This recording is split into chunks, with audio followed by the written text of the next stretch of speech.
که له چا سره مینه لرئ نو په دې اووه طریقو یې توجه ځان ته جلب کړئ. سلام ستړي مه شئ، زموږ شبنم ګل چینل ته پخیر راغلی. ملګرو که غواړئ پوه شئ ویډیو تر اخره وګورئ. که له چا سره مینه لرئ نو په دې اووه طریقو یې توجه ځان ته جلب کړئ.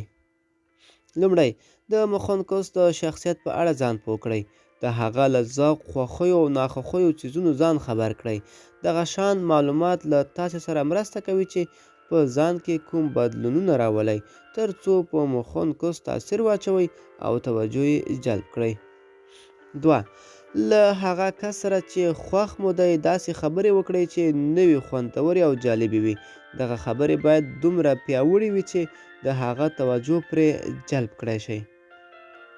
دریم، یو غمجن، خفه او ستومان کس ته هیڅ چا توجه هم نشي جذبولی.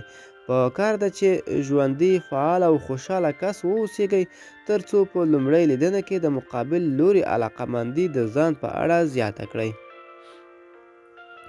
څلورم، صمیمي چلند د مخونکوس په زړه او عواطفو تاثیرات اچوي او ستاسې خواته یې تمایل زیاتیږي.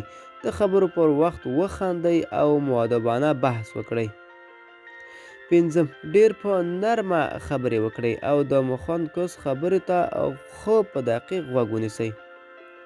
شپږم، کله چې له داسې کس سره مجلس کوئ چې غواړئ ملګری مو شي، هڅه وکړئ چې ویې خندوئ، ټوکې وکړئ، طنز ووایاست او داسې خبرې او حرکات ترسره کړئ چې د خندا وړ وي. تر څو مقابل لوري ژر جذب کړئ. خلک د هغوی سره ملګرتیا کوي چې د خندولو هنر یې زده وي. کله چې یو کس خندوئ د یو مثبت فکر کس په سترګه درته ګوري او علاقه یې درسره زیاتیږي.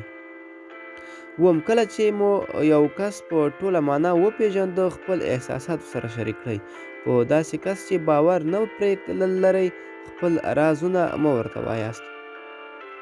ملګرو خدای دې وکړي ویډیو نه مو څه مطلب اخیستی وي. د لا ښکلو ویډیوګانو لپاره زموږ شبنم ګل چینل سره اوسئ. تر بلې ویډیو ښه چارئ.